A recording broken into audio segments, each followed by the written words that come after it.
Praise the lord. దేవుని పరిశుద్ధ నామమునకు మహిమ కలుగును గాక. ప్రియమైన దేవుని బిడ్డలారా, మరి యొక్క బుధవారం ఒక చిన్న అంశాన్ని మీ ముందుకు తేవాలని నేను ఇష్టపడుతున్నాను. అది ఆత్మ సంబంధమైన కట్టడపు రాయి అనేటటువంటి చిన్న మరి అంశాల్లో ఒకదాన్ని మనం ఈరోజు చూద్దాం. అపోస్తుడైన పౌలు గారు రోమీలకు రాసిన పత్రిక 8వ అధ్యాయము 28 నుండి 30వ వచనం వరకు చదువుకుందాం. దేవుని ప్రేమించు వారికి అనగా ఆయన సంకల్పము చొప్పున పిలువబడిన వారికి మేలు కలుగుటకై సమస్తమును సమకూడి జరుగుచున్నవని ఎరుగుదుము.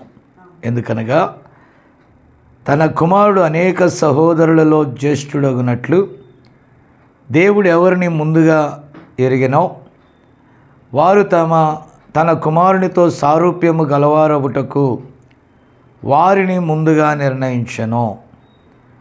మరియు ఎవరిని ముందుగా నిర్ణయించెనో వారిని పిలిచెను. ఎవరిని పిలిచెనో వారిని నీతిమంతులుగా తీర్చెను. ఎవరిని నీతిమంతులుగా తీర్చెనో వారిని మహిమపరచెను. ప్రార్థన చేద్దాం. ప్రేమగల మా తండ్రి, పరిశుద్ధుడా, ఇదిగోనైనా ఈ కుటుంబంలో కొద్దిమందితో కలిసి అలాగే నాయనా మరి ప్రభువా ఈ యొక్క బుధవారము నాయనా వర్షిప్లో పాల్గొనలేని కొందరు బిడ్డలు వారి పనులను బట్టి రాలేకపోయినప్పటికీ వారికి ఒక సందేశమును పంపటానికి మీరు మాకు ఇచ్చిన ఈ సమయాన్ని బట్టి వందనాలు నాయన. ప్రభా, చదవబడిన లేఖనాన్ని నీ చేతుల్లో పెడుతూ ఉన్నాము. మీరు మాకు దానిని విరిచి పంచమని ప్రార్థిస్తున్నాను నాయన. ప్రభా, మీరు రంగం మీదకి రండి. ప్రతి ఆటంకమును లయపరిచి అది ఎక్కడికి చేరాలో, ఎవరి వద్దకు వెళ్ళాలో వారి హృదయాలలోనికి దానిని తీసుకుని వెళ్ళండి. ప్రభా, ఈ గడియ వర్తమానికుడు చెప్పిన అనేక అంశాలలో నుండి కొన్నిటిని సమీకరించి ఒక అంశముగా నాయనా మేము ఇప్పుడు ధ్యానించబోచుండగా నీ కృప దయచేయమని, అల్పునైనా నన్ను నీ సిలువ చాటున మరుగుపరుచుకొని నీ నోటికి కేవలం ఒక బూరగా నన్ను వాడుకో ప్రభా. తద్వారా నీ నామానికి అధిక మహిమ తెచ్చుకోమని యేసుక్రీస్తు నామమున అడుగుచున్నాను. ఆమేన్. ఆమేన్. Praise the Lord. ప్రియులారా, ఈ సాయంకాల వేళలో God is behind every move అనగా ప్రతి కదలిక వెనుక దేవుడు ఉన్నాడు.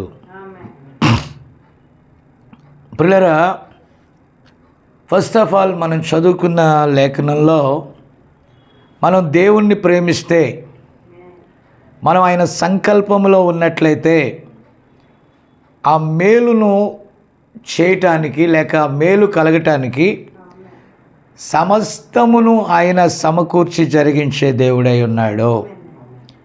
ఎందుకంటే ఆయన వాక్యము అయి ఉన్నాడు. ఆయనలో మనము సమరూపము గలవారం అవటానికి దేవుడు అన్నిటినీ సమకూరుస్తూ మనను మహిమలోకి తెస్తాడు. పిల్లరా, దీని గురించి ఈ గడియ వర్తమానికుడు ప్రవక్త ఏం చెప్పాడో కొన్ని విషయాలు మనం చూద్దాము. దేవుడు తన పనిని సంపూర్తి చేయటానికి పిల్లరా సమయమును ఒక కారణాన్ని ఆయన కలిగి ఉన్నాడని మనం ఇక్కడ చూస్తున్నాం. పిల్లరా, ఆయన ఏం చేయబోచున్నాడో ఆయనకి ఖచ్చితంగా తెలియను, అయితే మనకు తెలియదండి. అందుకే లేఖనం చెప్తుంది, మన కంటికి కనపడదు, చెవులకు వినపడదు, హృదయానికి గోచరం కాని కార్యాలు ఆయన చేస్తాడు. Glory to be God. ఆమేన్. కాబట్టి పిల్లరా, మీరు దయచేసి గమనించాలి, ఇక్కడ ఆయన మనకు దానిని ఇచ్చినట్లుగా మనము దానిని స్వీకరించాలి. మనము దేవునిని డిమాండ్ చేస్తామండి. నీ చిత్తానికి అనుకూలంగా ఆయన చేయాలని అడుగుతాం మనం. నేను ఒక్క మాట చెప్తున్నా, పరలోక దేవుని చిత్తానికి మనం లోబడి ఉండాలి. మనం అనేక అప్లికేషన్లు పెట్టి వాటిలో మన స్వంత ఆలోచనలు గుప్పించి, ప్రభువా నువ్వు నాకు ఇలా చేస్తుంటే బాగుంటుంది, అలా చేస్తుంటే బాగుంటుంది. నో సార్, అలా చేయకూడదు. ఆయన చిత్తములో మనం ఉండాలి తప్ప మన చిత్తమునకు ఆయన అనుకూలంగా మనము బలవంత పెట్టకూడదు. దేవునికి స్తోత్రం కలుగును గాక. కాబట్టి ఆయన అవసరాన్ని బట్టి ఆయన ప్రణాళికలో మనల్ని స్వీకరించటానికి దయచేసి గమనించాలి, కరుకైన కఠినమైన మార్గాలలో ఆయన మనల్ని నడిపిస్తాడు. ఈ కరుకైన కఠినమైన పరిస్థితులు మనకు వచ్చినప్పుడు పిల్లల మనం తొట్టిల్లుతూ ఉంటాం, షేక్ అవుతూ ఉంటాం. బట్ మనం దేవుణ్ణి ప్రేమిస్తే, ఆయన సంకల్పము చొప్పున పిలువబడిన వారమైతే, ప్రైజ్ ద లార్డ్, ప్రతిదీ కూడా మేలు కొరకే ఆయన చేస్తాడు అనే విషయాన్ని మనం గమనించాలి. పిల్లలు, నువ్వు ఎలాంటి కలవరం చెందాల్సిన పని లేదు, నీవు ఎలాంటి ఇబ్బందికి గురి కావలసిన పని లేదు. ప్రభు కృపలో ఈ పరిచర్యలో ఇన్ని సంవత్సరాల్లో అనేక మార్లు అనేక స్ట్రగుల్స్ ఫేస్ చేసుకుంటూ దేవుడు ఈ స్థలంలో ఈ సమయాన దేవుడు ఈ స్థానాన్ని దేవుడు నాకు ఇచ్చాడు. పిల్లరా, అయినను భవిష్యత్తు ఎలా ఉంటుందో నేను ఎరగను, కానీ ఒక్కటి మాత్రమే నేను నేర్చుకున్నాను. పరిస్థితులు ఎలా ఉన్నా పిలిచిన దేవుడు నమ్మదగిన దేవుడు. గ్లోరీ. ఆయన నన్ను పిలిచాడు కనుక ఏది ఆయన చేయదలచిన నా మేలు కోసమే అని నేను ముందుకు సాగుతూ ఉన్నాను. దేవునికి స్తోత్రం. ఇది నన్ను గురించి నేను చెప్పట్లేదు, కానీ ప్రతి వ్యక్తిని దేవుడు, ఒక స్త్రీ అయినా పురుషుడైనా సరే, దేవుడు ఒక వ్యక్తిని తన కొరకు ప్రత్యేకపరిచినట్లయితే అనేక కరుకైన ఇబ్బందికరమైన పరిస్థితుల గుండా వారిలో ఉన్న లోకపరమైన మస్తంతా ఆయన తీస్తేనే కానీ స్వీకరించాడు.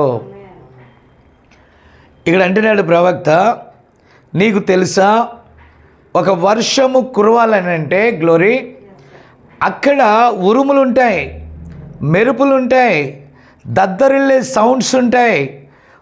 అది చూసినప్పుడు మనం కలవరం చెందుతూ ఉంటాం. అయితే ఇది అక్కడ అంటున్నాడు, ఆ మెరుపులు, ఉరుములు, కోపము, తీక్షణమైన వెలుగు మనకి ఏం తీసుకొస్తుందంటే వర్షాన్ని తీసుకొస్తుంది. వర్షం వల్ల విత్తనాలకు జీవం వస్తుంది.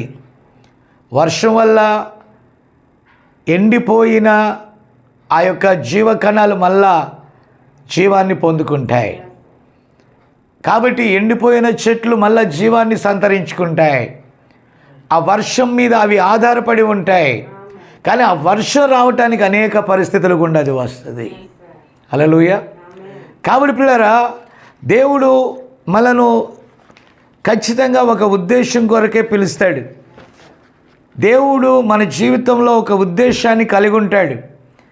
చాలామంది ఇక్కడే కలవరపడిపోతారు, ఇక్కడే పరిస్థితులను చూసి బెంబేలెత్తిపోతూ ఉంటారు. సో నా ప్రియమైన దేవుని బిడ్డలారా, దయచేసి గమనించాలి. ఈరోజు కొంతమందిని క్రొత్తగా మరి రక్షణ పొంది పరిచర్యల్లో లేకపోతే విశ్వాసిగా దేవుని సంఘములో చేర్చబడిన వారిని నేను చూస్తూ ఉంటాను. అది ఎలా ఉంటుందంటే, సముద్రము సమీపంలో అంటే గట్టుకు దగ్గరగా ఉన్నప్పుడు అలలు ఎగిసి పడుతూ ఉంటాయండి.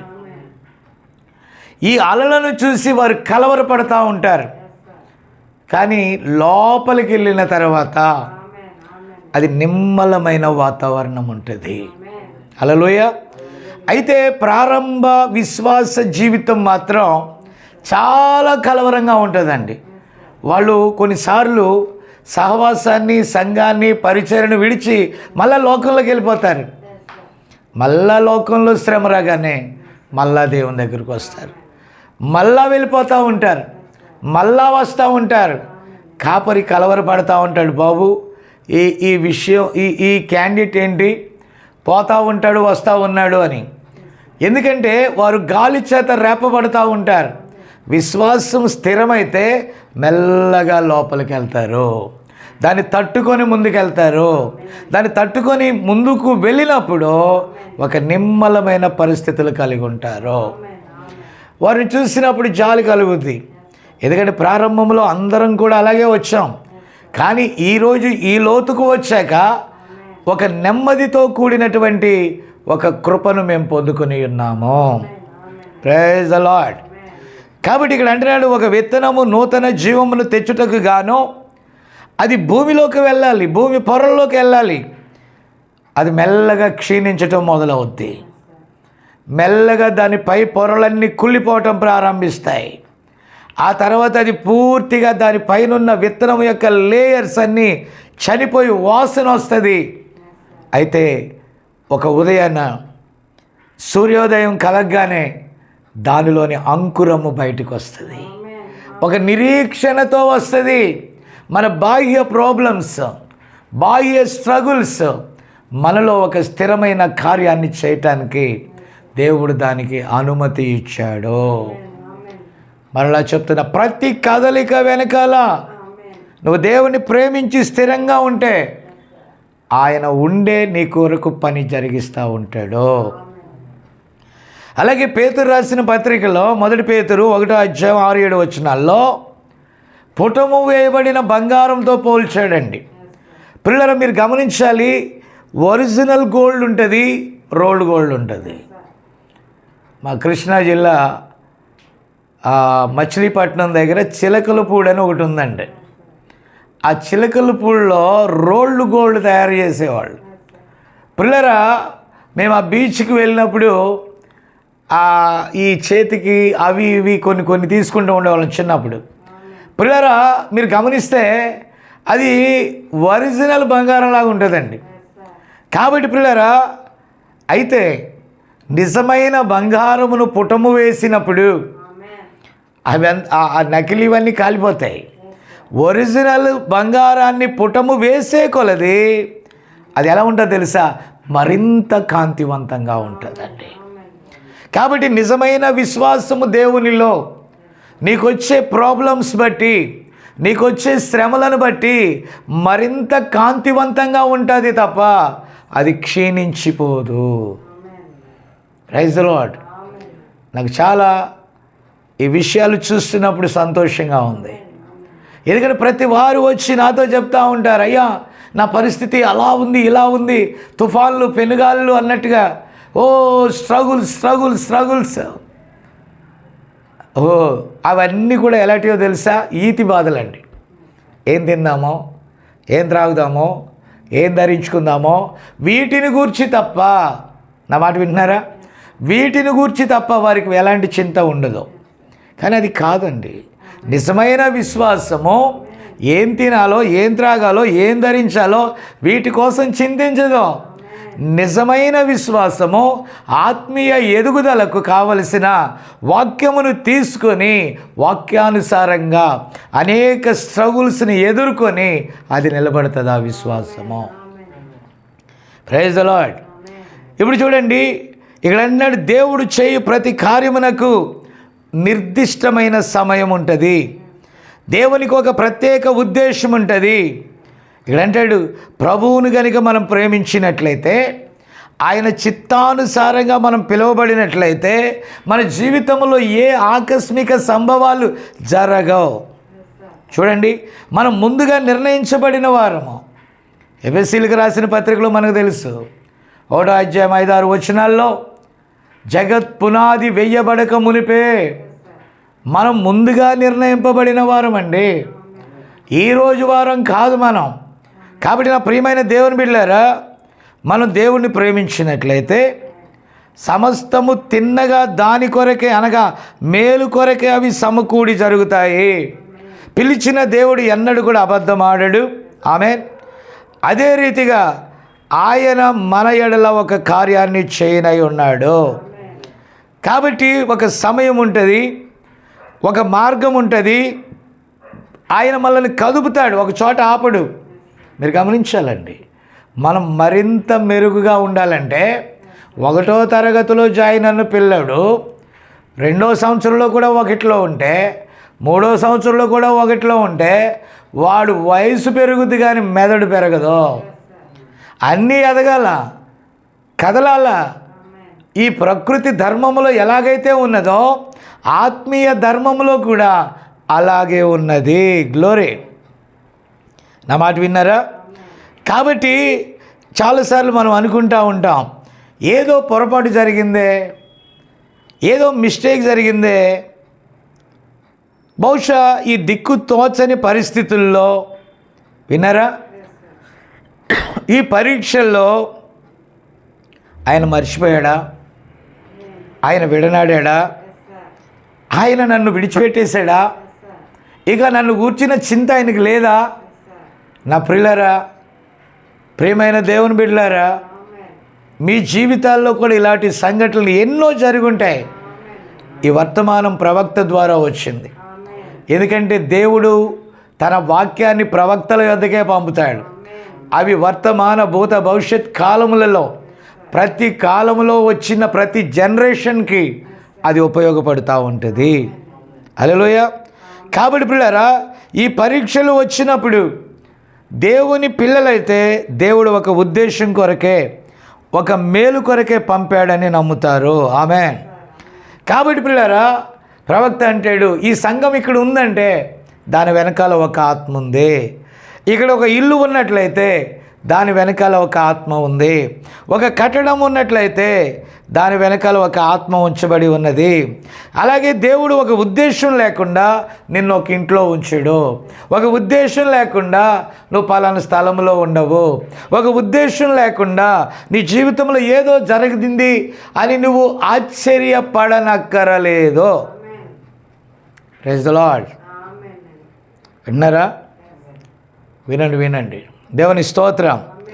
కాబట్టి పిల్లరా, ఇక్కడ అంటున్నాడు చూడండి, ఏదో మానవ క్రమముపై లేక ఏదో మరొక దానిపై తన్ను తాను గొప్పగా హెచ్చించుకున్నట్లయితే అప్పుడు దాని యొక్క ఉద్దేశము సరైనవి కావు. అయితే దేవుని యొక్క రాజ్యము కొరకు ఏదైనా సాధించుటకు అది అక్కడ ఉంచబడినట్లయితే అప్పుడు దాని యొక్క ఉద్దేశము కారణము రెండూ సరి అయి ఉన్నవి. ఉద్దేశములు ఆ మార్గములో నడిపించబడినట్లయితే అవి చక్కగా ఉంటాయండి. నీ యొక్క స్థిరమైన మనస్సు వాక్యం మీద పెట్టుకుంటే, వాక్యానుసారంగా నీవు జీవించినట్లయితే, పరిశుద్ధాత్మ ద్వారా నువ్వు నడిపింపబడినట్లయితే నీకు ఏదొచ్చినా నిన్ను భంగపరచవు, నిన్ను నిరాశలో పడేయవు, నిన్ను విడిచిపెట్టవు. దేవుడు ఎన్నడూ కూడా విడిచిపెట్టేవాడు కాడు అని మీరు గమనించాలని మనం చేస్తాం పిల్లలు. హల్లెలూయా. కాబట్టి ప్రతి యుగము కొరకు అక్కడ వాక్యములోని ఒక భాగము ఉంచబడి ఉన్నది. మరి అక్కడ కొంతమంది మీదకి అభిషేకం దిగి వస్తుంది. అది ఆ యుగము యొక్క వాక్య భాగమును ప్రతిబింబిస్తుంది. మరియు ఈ దినమున మనం ఎక్కడ ఉన్నామో మీరు చూడండి.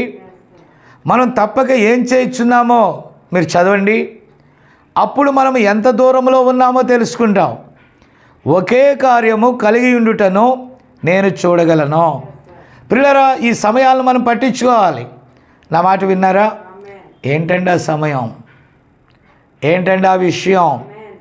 ఈరోజు మనం యేసుక్రీస్తుకి పుట్టినరోజులు చేసే కార్యం కాదు. ఏప్రిల్ నెల రాబోతుంది. ఆయన మళ్ళా సిలువకి ఎక్కించి శ్రమ దినాల కార్యం కాదు. ఈరోజు అసలు కార్యం ఏంటి? ఇజ్రాయేలులో కదలిక వచ్చింది. తిరిగి వారు స్వదేశానికి వచ్చారు. ఇశ్రాయేలును గూర్చిన ప్రవచనాలన్నీ జరిగాయి. ఆమేన్. నా మాట విన్నారా? అవన్నీ నెరవేరుచూ ఉన్నాయి. ఈ గడియ వర్తమానికుని ద్వారా సెలవిచ్చిన ప్రవచనాలన్నీ జరుగుతున్నాయి. గ్లోరీ. నా మాట విన్నారా? అవన్నీ నెరవేరినప్పుడు ఆయన సమీపంలో ఉన్నాడని మనం నమ్మాలి. ఇక ర్యాప్చర్కి మనం చాలా దగ్గరలో ఉన్నామని నమ్మాలి. ఏదో ఒక గడియలో, ఒక కనురెప్ప పాటులో, ఒక శుభోదయాన మనం ఆయనతో కూడా ఉంటాము. Praise the Lord. కాబట్టి పిల్లరా, ఇప్పుడు మనం ఏది నెరవేరుతుందో అక్కడే కనిపెట్టుకొని ఉండాలి. ఇది ఎత్తబాటు సమయం నా ప్రియమైన దేవుని బిడ్డలారా. ఇది పుట్టినరోజుల కోసం చూసే సమయం కాదు. ఇది ఆయన సిలువ వేసి శ్రమ దినాల సమయం కాదు. రేపు ఏప్రిల్ నెలలో భస్మ బుధవారం మొదలవుద్ది. 40 రోజులు ఒకటే ఏడుపు. కానీ అక్కడ ఆయన లేడు. ఆయన లేచి ఉన్నాడు. ఆయన త్వరగా రానై ఉన్నాడు. ఆయన మధ్యాకాశంలో మన కోసం ఎదురు చూస్తున్నాడు. మనం మేఘముల మీద కొనిపోబడతామని లేఖనం చెప్పింది. అదిగో మృతులైన వారు మొదట పునరుద్ధానములో లేచిన వారు ముందుగా ఆయన సన్నిధికి వెళితే వారితో కూడా సజీవులమైన మనము వారితో కూడా ఏకమై కొనిపోబడతాము. భూమి పోయిన, ఆకాశం పోయిన, సృష్టిలో ఏ మార్పులు జరిగినా వాక్యము సెలవిచ్చినది తప్పకుండా జరుగుద్ది. హల్లెలూయా. కాబట్టి చాలామంది దేనికోసం ఎక్కువ ఆలోచిస్తారంటే ఈ భూమి మీద పాతుకుపోవాలని ఆలోచిస్తారండి. భూమి మీద ప్రణాళికలు, భూమి మీద ఆలోచనలు, భూమి మీద ప్రాజెక్టులు. పిల్లరా, అవన్నీ జరిగే ప్రాసెస్సే. నీవు అక్కడ ఆగిపోకూడదు. నీ జీవితం కూడా ఒక ప్రాసెసింగ్లో ఉంది. నీ ఆత్మీయ జీవితం ఒక ప్రాసెసింగ్లో ఉంది. నీవు ఏదో ఒక దినాన ఆయనతో కూడా ఉండవలసి ఉన్నది. దాని గురించి నువ్వు శ్రద్ధ వహించాలి. దేవునికి స్తోత్రం కలుగును గాక. ఇప్పుడు శరీరము మరియు ఆత్మ యొక్క స్వస్థత కొరకు దేవుని వాక్యం బోధిస్తుంది. అంత మాత్రమే కాకుండా దాన్ని వెంబడిస్తున్న అద్భుతాలు, సూచక్రియలు దేవుడు ఎందుకు పంపాడో తెలుసా? వాక్యాన్ని రుజువు చేయటానికి. కొంతమంది సూచక్రియలు పట్టుకొని పోతారు.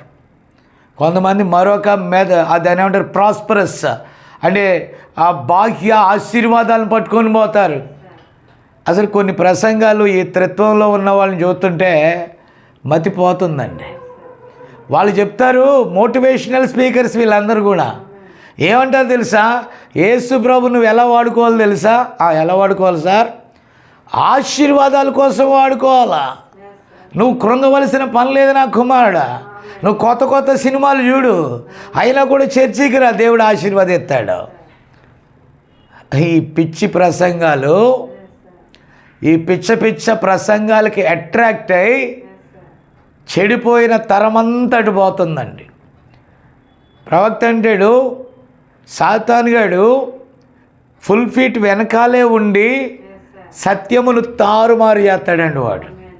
ఈరోజు మనం దేవుని రాకడలో కొనిపోబడే సమయం అయితే ఈ ఆధునిక ఏమని చెప్పొచ్చు వాళ్ళని, అత్యాధునిక ఈ ప్రాస్పరిటీ అంటే ఆశీర్వాదాల గురించి బోధించేటటువంటి ఈ సేవకులు ప్రజలను భ్రమపరుస్తున్నారు. ప్రతి కాలంలో కూడా ప్రవక్తలు చెప్పిన దానిని ఎదిరించే ఎమ్రే వంటి వారు, కోరాహు, దాతాను, అభిరాములు వంటి వారు ఎల్లప్పుడూ కూడా సత్యాన్ని అడ్డగిస్తూ ఉంటారు. నా మాట విన్నారా? అలాంటి వారిని వెంబడించేవారు అనేక మంది ఉంటారండి. సత్యమును వెంబడించేవారు బహు అరుదుగా ఉంటారు. ఆమేన్. కాబట్టి పిల్లరా, ఇప్పుడు నీవు దేవుని యొద్దకు వచ్చి దేవుడు చేసిన మేలును నువ్వు పొందుకొని మంచిదే, కానీ సాగిపోతూ ఉండాలి. నువ్వు కదులుతూ ఉండాలా. నువ్వు ర్యాప్చర్కి సమీపిస్తూ ఉండాలా. నీ జీవితంలో దేవుడు ఆ మూవింగ్ లేకపోతే ఆ కదలికని తీసుకొని రావాలా. లేకపోతే నువ్వు ఎక్కడో ఒక చోట ఆగిపోతావు. Praise the Lord. కాబట్టి క్రైస్తవుని యొక్క అనుభవం సంపూర్ణముగా మరియు పక్షపాతం లేకుండా హెబ్రీయులకు రాసిన పత్రిక 4లో ఉంది, విశ్రాంతిపై ఆధారపడి ఉన్నది. మత్తయి 11:28 అంటున్నాడు, ప్రయాసపడి భారం మోయిచున్న సమస్త జనులారా నా యొద్దకు రండి, నేను మీకు విశ్రాంతినిస్తాను. క్రీస్తు నొద్దకు వచ్చు వరకు నీవు ప్రతి దానిలో అలల వలె ఎగరగొట్టబడతావు. అప్పుడు అదంతయు ముగించబడి ఉన్నది. అప్పుడు క్రీస్తులో పరిపూర్ణముగా విశ్రమించుచున్నావు. ఏది వచ్చినా లేక వెళ్ళినా నీవు ఆయన మీద ఆనుకున్నావు కాబట్టి, ఒక మంచి కాపరిని నడిపిస్తున్నాడు కాబట్టి అవి మనల్ని తాకవు. ఆయన అనుమతి లేకుండా నీ జీవితంలో ఏ కార్యమో జరగదు. ఆమేన్. నువ్వు దేవుని ప్రేమిస్తే ఒక మంచి కాపరి యొక్క సంరక్షణలో ఉంటావు. ఈ మంచి కాపరి ఎలాంటి వాడో తెలుసా? ఆయన గొర్రెలకు మంచి కాపరి అని బైబిల్ చెప్తుంది. ఆమేన్. అయితే ఏది ఆయన నీకు పంపినా అది మేలు కొరకే. ఆమేన్. మేలు కొరకే అనారోగ్యాలు, మేలు కొరకే నిందలు, మేలు కొరకే అనేకమైనవి కొన్నిసార్లు వచ్చి నీ మీద నుంచి వెళ్ళిపోతాయి. ఆమేన్. బట్ అది నీకు ఏది కూడా నీకు హాని చేయదో. దేవుడు దానిని నీకు అనుమతించే వరకు ఏది నీ వద్దకు రాదు. ఎందుకంటే ఈ గొర్రెలకు ఒక్కటే ద్వారం ఉంటుందండి. ఆ ద్వారముల్లో ఎవరుంటారంటే కాపరి ఉంటాడు. సాతానుడు లోపలికి వచ్చి నిన్ను ఢీ కొట్టాలంటే కాపరిని దాటుకొని రావాలా. ఆమేన్. కాబట్టి ఫస్ట్ ఆయనకి చెప్పకుండా నువ్వు దేవుని ప్రేమించిన వాడు అయితే దేవుడు అనుమతి ఇవ్వకుండా నీ జీవితంలో ఏ కార్యం జరగదు. హల్లెలూయా. కాబట్టి ప్రియులారా, దేవుడు ఒక వ్యక్తి వద్దకు వచ్చినప్పుడు, సంఘంలోనికి వచ్చినప్పుడు, ఒక పురుషుని వద్దకు వచ్చినప్పుడు, ఒక స్త్రీ వద్దకు వచ్చినప్పుడు తన సన్నిధిని రుజువు చేస్తాడు. దేవుడు అక్కడ ఉన్నట్లుగా రుజువు చేస్తాడు. దేవుడు వచ్చినప్పుడు సహజాతీతమైన కార్యాలు జరుగుతాయి. అవి ప్రత్యక్షమవుట నువ్వు చూస్తావు. ఎప్పుడైతే అవి నువ్వు జరుగుట చూసినావో ఆమేన్, నీవు ఒక నూతన వ్యక్తిగా మారుతావు. పాపం వారి జీవితం నుండి అదృశ్యమైపోతుంది. కాబట్టి ఇంకెన్నడూ కూడా అతడు భయపడడు, అనుమానపడడు, నిరాశ చెందడు. మరణమైన జీవమైన మరి ఏదైనా సరే తాను ఏదైతే నమ్మి ఉన్నాడో దాని నుండి అతన్ని వేరు చేయదు. ఆమేన్. కాబట్టి పిల్లలు మరొక మాట మనం చూస్తే, అలాంటి కఠినమైన గడియలలోనే పవిత్రమైన ఇసుకల మీదకి అది నిన్ను ముందుకు నెడుతుంది. ఆమేన్. గుర్తుంచుకోండి, ఆ విపత్తు ఎంత పెద్దదైనప్పటికీ డోంట్ కేర్. వినరా, దేవుడు తన పనిని నీతో ముగించు వరకు సాతానుడు నీ జీవితాన్ని తీసుకొనలేడు. ఆమేన్. దేవుడు దానిని అనుమతించే వరకు సాతాను నీ జీవితంలో జోక్యం చేసుకోదు. దేవుడు అనుమతించే వరకు నీ జీవితంలో ఏ చెడుగు జరగదో. అయితే ఒకవేళ అది అనుమతించటం దేవునికి ఇష్టమైతే వాడు నీ దగ్గరికి వచ్చిన యోబులాగా రెండంతల ఆశీర్వాదాన్ని దేవుడు మరలా నీకు తిరిగి ఇస్తాడు. కాబట్టి దేవుని పిల్లలు ఏది జరిగినా నా మేలు కొరకే అంటారండి. ఎందుకంటే వారికి ఒక భరోసా ఉంది, వారికి ఒక ప్రామిస్ ఉంది, వారికి ఒక నడిపింపు ఉంది. వారు దేవుని వాక్యం చేత నడిపించబడతారా. హల్లెలూయా. దేవుని స్తోత్రం. కాబట్టి పిల్లలు మీరు దయచేసి గమనించాలి, మనం ఆలోచించాలి. జల ప్రళయములు భూమిని నాశనం చేయటానికి వచ్చినప్పుడు నోవాహు నిమ్మలంగా ఉన్నాడండి. ఎందుకంటే నోవాహు వాక్యం క్రింద ఉన్నాడు. నోవాహును వచ్చి వాళ్ళు ఎగతాళి చేశారు. ఏమయ్యా, నువ్వు ఈ 120 సంవత్సరాల్లో ఈ భూమి నాశనం అయిపోద్ది అన్నావు కదా, ఈ జలప్రళయం వచ్చి నాశనం అయిపోద్ది అన్నావు కదా, ఇదిగో ఇదంతా జరుగుద్ది అన్నావు కదా, జరగలేదే. లాస్ట్ వీక్ జరగలేదే, లాస్ట్ డే 24 గంటలున్నాయి, జరగలేదే, లాస్ట్ మినిట్ 60 నిమిషాలు ఉన్నాయి. మీరు గమనించారా? 1 గంట, అలాగే 60 సెకండ్లు ఉన్నాయి, 1 నిమిషం. చివరి సెకండ్ వరకు కూడా నేను వెయిట్ చేస్తాను. కదల్చబడరు దేవుని పిల్లలు. కాబట్టి ఆ చివరి సెకండ్ తర్వాత ఆమేన్, ఆ చివరి క్షణము తర్వాత ఏమైందండి? ఏమైంది? ఇది ఈరోజు చరిత్ర అయిపోయింది. అది జలప్రళయం వచ్చి వాళ్ళందరినీ ముంచివేసింది. ప్రియమైన దేవుని బిడ్డలారా, దేవుని వాక్యం ఎప్పుడు కూడా నిరర్ధకం కాదు. కానీ దేవుడు ఎప్పుడు కూడా తప్పించుకునే మార్గం ఎత్తాడండి. ఆయన హెచ్చరిక చేస్తాడు. ఆ తప్పించుకునే మార్గమే నోవాహు యొక్క వర్తమానము. ఈరోజు ర్యాప్చర్ కొరకు సిద్ధపరచు వర్తమానమే ఈ గడియ వర్తమానము. కాబట్టి చాలామంది ఎండ్ టైం మెసేజ్ అంటే కాలమును యొక్క ముగింపులో ఎత్తబాటుకు సంబంధించిన మెసేజే ఎండ్ టైం మెసేజ్. వధువు వెళ్ళిపోయిన తర్వాత భూమి అంతా కూడా అంత్యక్రీస్తు పాలనలోకి వెళ్ళిపోతాయి. ఆ తర్వాత భీకర యుద్ధం జరుగుద్ది. ఇక్కడున్న కృత్యములన్నీ కాలిపోతాయి. ఈ ప్రపంచము యొక్క భవిష్యత్ అంతా కూడా చాలా తేటగా ముందుగా దేవుడు రాసిపెట్టాడు తన గ్రంథంలో. ఇప్పటి వరకు చాలా జరిగాయి. సున్నా అయినా పొల్లైనా కూడా తప్పిపోదు. దేవునికి స్తోత్రం కలుగును గాక. కాబట్టి పిల్లరా, ఒక గురుడివాడు అక్కడ కూర్చొని ఉన్నాడు. యేసు ఆయన శిష్యులు నడిచి వస్తూ ఉన్నారు. మరియు వారికి ఒక చిన్న పాఠమును యేసు వారికి ఇచ్చి ఉన్నాడని నేను నమ్ముచున్నాను అంటాడు ప్రవక్త. వారు ఈ దీన గురుడి వ్యక్తి చూచినప్పుడు వారు ఇలా తలంచారు, నిశ్చయముగా ఇతడైనా కానీ వేరే తల్లిదండ్రులైనా కానీ ఎవరో ఏదో పాపం చేసుంటారో. వినరా? కాబట్టి ఇతడికి ఆ యొక్క అంధత్వం వచ్చింది అని ప్రభు అన్నాడు. నో, అలాంటిదేం కాదు. కాబట్టి ఎక్కడో ఏదో పాపము దాని వెనక ఉన్నది. ఒక మనిషి ఏదైనా సంభవించినప్పుడు ఇలా జరిగి ఉంటుందని వారు అనుకుంటా ఉంటే దేవుడు అన్నాడు, మీరు గమనించారా? అక్కడ ఏంటంటే దేవుని మహిమ కొరకు దేవుడు అనుమతి ఇచ్చాడు. ఆమెన్. కాబట్టి ప్రవక్త అంటాడు, సోదరుడు క్రేస్ స్తంభాన్ని గుద్దుకున్నాడు. ఎవరి జీవితంలోనూ అతడు దేవుని యొక్క చిత్తము నుండి ఎక్కడో బయటకు వెళ్ళాడా? తుపాకీ నా మీద పేలినప్పుడు అది చాలా గాయాలు చేసినప్పుడు నేను దేవుని చిత్తంలోంచి బయటకు వచ్చానా? సోదరుడు నెవిల్ కారును గుద్ది ఉన్నాడు. అతడు దేవుని చిత్తం నుండి బయటకు వెళ్ళిపోయాడా? లేదండి. విషయాలు గమనించారా? దేవుడు అలాంటి వాటిని అనుమతి ఇస్తాడు. ఆమేన్.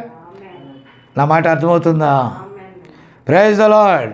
కొన్నిసార్లు ఆయన ఇంకనూ మన జీవితమును ఏలువాడై ఉన్నాడు. మనం ఎరుగునట్లుగా మన మీద కొన్నిసార్లు ఆపదలు వస్తాయి. మరియు మనలను ఇక్కడ ఉంచుటకు ఆయన అనుమతించినందున ఆ కారణం బట్టి మనం ఇక్కడ ఉన్నాం. మరియు మనం ఇక్కడ ఉండుట దేవుని కృప అయి ఉన్నది. మనం తప్పక ఆయన్ని సేవించాలి. యెహోషువ అంటాడు, మీరు ఎవరిని సేవిస్తారో మీకేం కలిగిందో నాకు తెలియదు, నేను నా ఇంటి వారు యెహోవాని సేవిస్తాము. ఎందుకు వారు అంత ధైర్యంగా చెప్పగలరంటే దేవుని చిత్తం లేకుండా ఏది జరగదు. ఆమేన్. ఇప్పుడు చూడండి పిల్లరా, తూర్పు దేశాలలో ఆ గొర్రెల పట్ల వారు చాలా శ్రద్ధ వహిస్తారు. అక్కడ ఒకటి తప్పిపోయినట్లయితే అతడు ఆ దినమంతయు ఎక్కడెక్కడ వాటిని మేపి ఉన్నాడో అక్కడ తప్పిపోయిన దాన్ని కనుగొని దాన్ని తన భుజముల మీద వేసుకొని దాన్ని తిన్నగా దొడ్డిలోకి తీసుకొస్తాడు. అంతవరకు ఆ కాపరి విశ్రమించాడు. అలాగే మన ప్రధాన కాపరి ఒకవేళ మనం ఎక్కడైనా జారిపోయినా తప్పిపోయినా మనల్ని వెదకి సరైన క్రమములోకి తెచ్చేదాకా ఆయన విశ్రమించడని గుర్తుపెట్టుకో. దేవుని స్తోత్రం, హల్లెలూయా. కాబట్టి పిల్లరా, మనం దయచేసి గమనించాలి. ఇక్కడ అంటున్నాడు, ఆయన యొక్క ధన్యమైన కాపుదలలో అతుకబడినప్పుడు ఎలాంటి విశ్రాంతి, దాని ఎరుగుట ఎంత ప్రియమైన సంగతి. ఆయన ద్వారమగుచున్నప్పుడు ఆమేన్, మరి అక్కడ నీకు ఏ హానియు సంభవించదు. ఏదై ఉన్నప్పటికీ లెక్క కాదు, అదంతయు కాపరి గుండానే రావలసి ఉన్నది. అది రోగమైతే తప్పక ఒకవేళ నేను దిద్దుబాటు చేయటానికి దేవుడు అనుమతించాడేమో. కొన్నిసార్లు నువ్వు పడిపోకుండా నీ శత్రువుకి నీ మీద అవకాశం ఇచ్చాడేమో. ఆమేన్. కాబట్టి దేవుని నామము హెచ్చించబడుటకై అతడు లోపలికి వచ్చి నిన్ను ఆటంకపరచవచ్చు. ఆ గొర్రెల దొడ్డికి ఆయన ద్వారమై ఉన్నాడు. ఆమేన్. నిన్ను బయటకు తీసుకొని వెళ్ళుటకు ఆయన అనుమతి లేకుండా వారు నీలోకి రాలేరు. విన్నారా? కాబట్టి పిల్లరా, ఆయన అనుమతి ఇచ్చినా ఆయన మన ద్వారా జయింపజేస్తాడు. హల్లెలూయా. కాబట్టి ఇక్కడ అంటున్నాడు, ఈ చిన్న వాటిని ఏది బాధించబోవటలేదు, ఆయన దానిని చూడబోచున్నాడు, ఏది నిన్ను బాధించబోవటలేదు. దేవుని ఆయన వాక్యమున వద్ద తీసుకొనుటకు నువ్వు భయపడవద్దు. కేవలం విశ్వాసము కలిగి నమ్మికతో ఆయన వాక్యం మీద విశ్రమించు, ఆయన ఆత్మలో విశ్రమించు, ఆయన వాక్యం మీద నువ్వు ఆధారపడు. నేను కాయుచున్నవాడు, నిన్ను బాధించు దేనినైనా సరే తప్పక నీ మీదకి అది వచ్చినా నీకు అది కీడు చేయదు, చెయ్యనివ్వడు, అనుమతిస్తాడు. మనం పోరాడగలిగినంతగా మనం పోరాడతాం. మన విశ్వాసంలో స్థిరపడటానికి మనం చాలా కేకలేస్తాం. కొన్నిసార్లు మన ప్రార్థనా జీవితం అడుగంటిపోయినప్పుడు తిరిగి లేచి ధూళి దులుపుకొని మళ్ళా మోకరించి చేతులెత్తి అంగలార్చి ప్రార్థించడానికి కొన్ని శ్రమలను దేవుడు అనుమతిస్తాడు. హల్లెలూయా. మానవునికి ఉన్న సహజ లక్షణం ఏంటంటే అన్నీ బాగుంటే దేవుడు గుర్తుకు రాడండి. ప్రాబ్లం స్టార్ట్ అయినప్పుడు దేవుడా అని పరిగెడతారండి. నా మాట విన్నారా? దయచేసి గమనించాలి. ఇక్కడ అంటున్నాడు చూడండి పిల్లరా, ఏలయనగా అన్నిటినీ ఆయన అనుమతిస్తాడు, అది తప్పక ఇంకా మరి ఏది నీకు ఉండలేదు. కారణం ప్రభువుని ప్రేమించు వారికి అది మేలు కొరకే, అది కీడు కొరకు కాదు. Praise the Lord. సంఘములో ఒక సేవకుడైతే దేవుడు ఉద్రిక్తతలను తీసుకొని వస్తాడు. సంఘంలో దేవుని వద్దకు వచ్చి ప్రతి కుమారుడు, సేవకులు ఈరోజు సుఖమైపోయిందండి. సేవకులకి వీధికి ఒక సేవకుడు, పేటకు ఒక సేవకుడు, వర్తమానంలో కూడా పుట్టగొడుగుల్లాగా తయారైపోయారండి. జీవితంలో ప్రారంభంలో ఎన్నో శ్రమలు పడి ఎంతో ఓర్చుకొని అదిగో తమ మందలను వారు కాచుకుంటున్నప్పుడు వాటిని దొంగిలించటానికి అనేకులు అప్పటికప్పుడే రెడీమేడ్ వస్తువులాగా అప్పటికప్పుడే తయారైపోవడం, అప్పటికప్పుడే సేవ అవతారం ఎత్తడం, వీళ్ళకి సంపాదించుకోవడం తెలియదు కాబట్టి పక్క గొర్రెలను ఎత్తుకొని వెళ్ళిపోవటం. అది దేవుని చిత్తం కాదు. అది విన్నారా? నిజమైన సేవకుడిని దేవుడు పరీక్షించి శోధన గుండా నడిపించి అప్పుడు రుజువు చేస్తాడు. కొన్నిసార్లు నిన్ను రోగాన్ని తాకనిస్తాడు. నీవు అబ్రహాము యొక్క సంతానమై ఉన్నావని నిన్ను పరీక్షించి నిన్ను రుజువు చేసి లోకమునకు చూపుటకు రోగములను ఆయన నీ మీదకి రానిస్తాడు. ఆయన తన సొంత ఇష్ట ప్రకారము దాన్ని నీకు అనుమతిస్తాడు. కొన్నిసార్లు విపత్తులను అనుమతిస్తాడు, కొన్నిసార్లు నీ స్నేహితులే నీ మీద తిరగబడేటట్టుగా చేస్తాడు. విన్నారా? కొన్ని కార్యాలను ఆయన అనుమతిస్తాడు. కొన్ని సందర్భాల్లో నిన్ను శోధించుటకు దెయ్యాన్ని కూడా ఆయన పంపుతాడు అంటాడు. నీకు అర్థమవుతుందా? ఇదేంట్రా ఈ దెయ్యం అనుకుంటాం మనం. దేవుడు పంపిన దెయ్యం అంటది. కుర్చీ వేసి కూర్చోబెట్టండి. Praise the Lord. కాబట్టి నా ప్రియమైన దేవుని బిడ్డలారా, కానీ ఆమేన్, వాడు వచ్చి నీ మీద విఫలమవుతాడు. నీ ప్రాణమును తీసుకొనుటకు తప్ప వాడు అంతయు చేసిన మరలా తిరిగి పుంజుకొని మరింత శక్తితో నువ్వు ఉంటా. కొన్నిసార్లు రోగశయ్యపైకి ఆయన నిన్ను త్రోసివేస్తాడు. కొన్నిసార్లు నీ పొరుగువారు, చాలా సందర్భాల్లో మనం చూస్తాం, అయ్యో మా పొరుగువారు చాలా మంచోళ్ళండి, మా పక్కనున్న రూములు చాలా మంచోళ్ళండి, మా వీధిలో ఉన్న బంధువులు మంచోళ్ళండి. కొన్నిసార్లు దేవుడు అనుమతిస్తే అప్పుడు దాకా మంచోళ్ళు అనేవాళ్ళు ఆ తర్వాత ముంచేవాళ్ళు అంటారు. వీళ్ళు ఇలాంటి వాళ్ళని నేను అనుకోలేదు, వీళ్ళు ఇంత దుర్మార్గులని నేను అనుకోలేదు, వీళ్ళేంటి ఇంతగా నేను ప్రేమించాను, వీరేంటి ఇంతగా తిరుగుబాటు చేశారు. దేవుడు అనుమతించాడు. ఎవరు అనుమతించారు? మన మేలు కొరకే. బీ సైలెంట్, ప్రార్థన చెయ్యి. దేవుడు పంపకపోతే నీ జీవితంలో ఏది జరగదు. ఏమేన్, నా మాట విన్నారా? కొన్నిసార్లు సంఘమే నీ మీద తిరుగుబాటు చేస్తుంది, నువ్వు అక్కర్లేదు. విన్నారా? మరియు దేవుడు దానిని అతని కొరకు చేయుట దేవుని చిత్తమై ఉన్నది. అది బంగారం కంటే విలువైన నీ విశ్వాసాన్ని ఆమేన్ పరీక్షించడానికి దేవుడు పంపుతాడు. హల్లెలూయా. కాబట్టి మనము శిక్షను భరింపలేకపోయిన ఎడల మనం దేవుని పిల్లలం కాదంట, దుర్బీజులం అంట. అబ్బా తండ్రి అని మొరపెట్టే ఆత్మనాయన మనకి ఇచ్చినప్పుడు మనం మొరపెట్టడం మనకు చేత కానట్లయితే, విన్నారా, నువ్వు దేవుని పిల్లవాడు కాదు. దేవుడు ఎలాంటివాడు? ప్రభు ఎలాంటివాడు? జయించినవాడు. జయించిన వానికి పుట్టిన నీవు ప్రతి సమస్యను, ప్రతి నిందను, ప్రతి అవమానాన్ని నువ్వు జయించడానికి సిద్ధంగా ఉంటావు.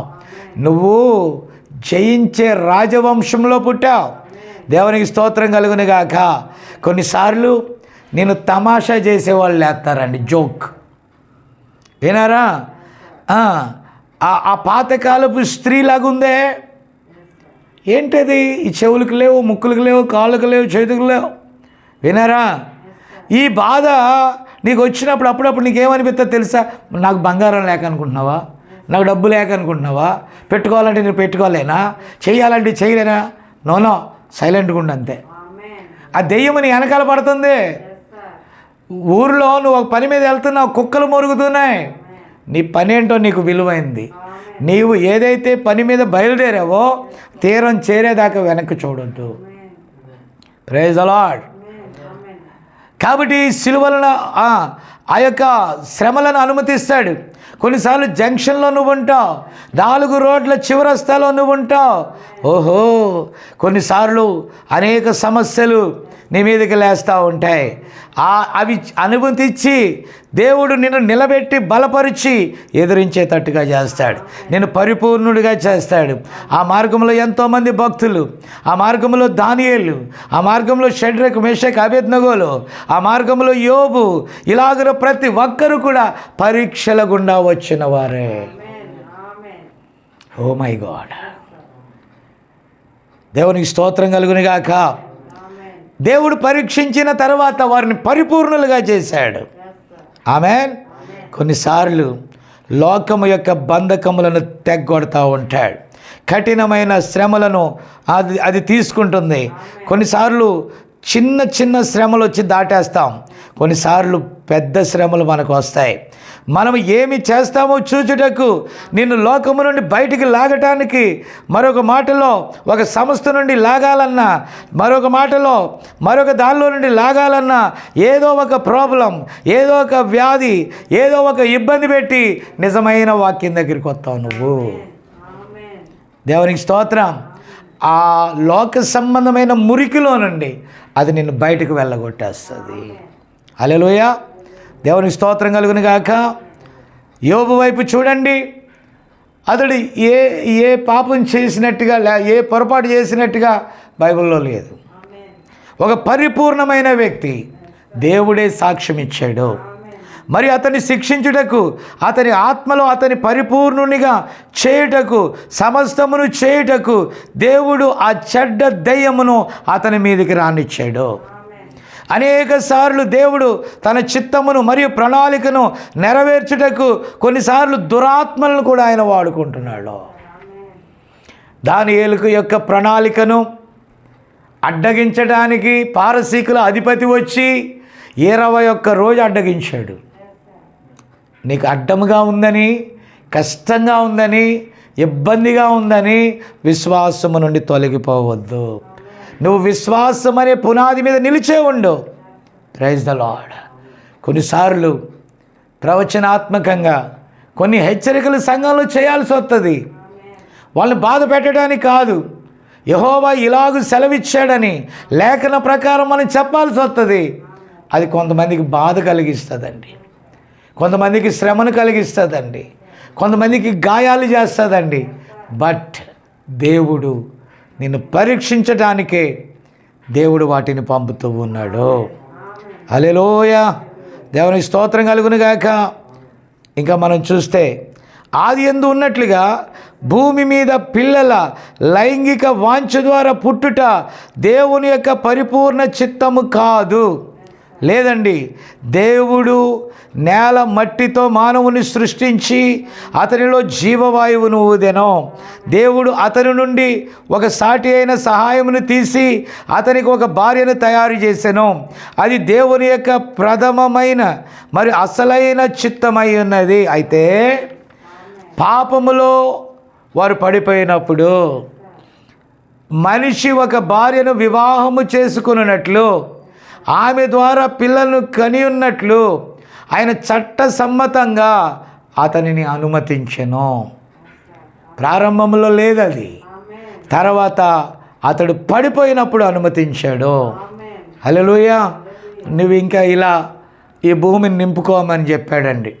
కాబట్టి పిల్లరా, మీరు చూడండి, అది ఎన్నడూ ఆయన యొక్క ఆ విధంగా ఉండాలని తర్వాత ఆయన చెప్పినాడు. ముందుగా ఈ విధంగా లైంగిక పరంగా భూమిని నిండించమని ఆయన ఏం చెప్పలా, నో. అయితే పొరపాటు జరిగిన తర్వాత అనుమతి ఇచ్చాడు.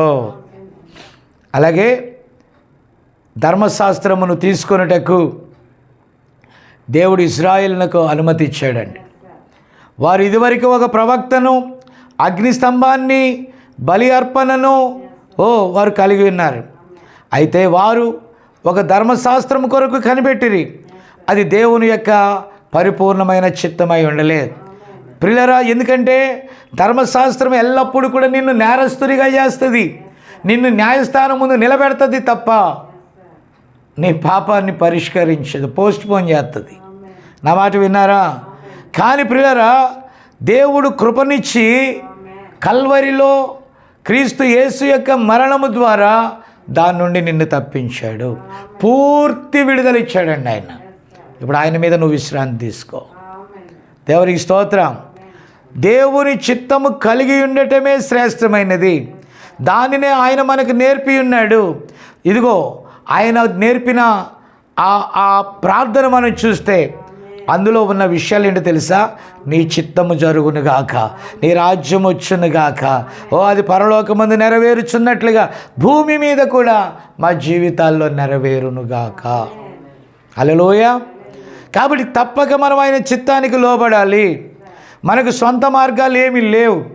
ఎప్పుడైతే మనం బాప్తిజమం పొందామో, ఎప్పుడైతే దేవుని వాక్యం చేత శుద్ధీకరించబడుతున్నామో, మనము ఆయన చేత నడిపించబడే గొర్రె పిల్లలమై ఉన్నాం.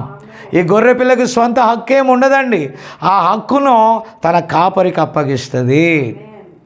ఆమేన్. కాబట్టి పిల్లరా, ఇక్కడ చూస్తే నేను చెప్పి ఉన్నట్లుగా ఆయన దానిని అనుమతిస్తాడు. అయితే దాన్ని ఆయన తన పరిపూర్ణ చిత్తముగా ఉండనివ్వడు. అయితే ఆయన దానిని తన యొక్క పరిపూర్ణ చిత్తమును గౌరవించినట్లుగా, దాని కొరకు పని చేయనట్లుగా చేస్తాడు. మరియు దానిలో ఒకటి లైంగిక వాంఛ ద్వారా పిల్లలను కనుట. నా మాట విన్నారా? కాబట్టి ఆయన ఏమి చెప్పి ఉన్నాడో దాని గురించి ఆయన ఎన్నడూ తన మనసును మార్చుకొనడని మనం నిజముగా నమ్మాలి. ఆయన దానిని ఎల్లప్పుడూ సత్యముగా కాపాడుకుంటాడు. గ్లోరీ. అయితే ఆయన ఒక అనుమతితో కూడిన చిత్తమును కలిగి ఉన్నాడు. ఇప్పుడు ఎక్కడైతే ఇబ్బంది ఉండినదో మనము దేవుని యొక్క అనుమతితో కూడిన చిత్తములో పని చేయుటకు ప్రయత్నం చేస్తామో,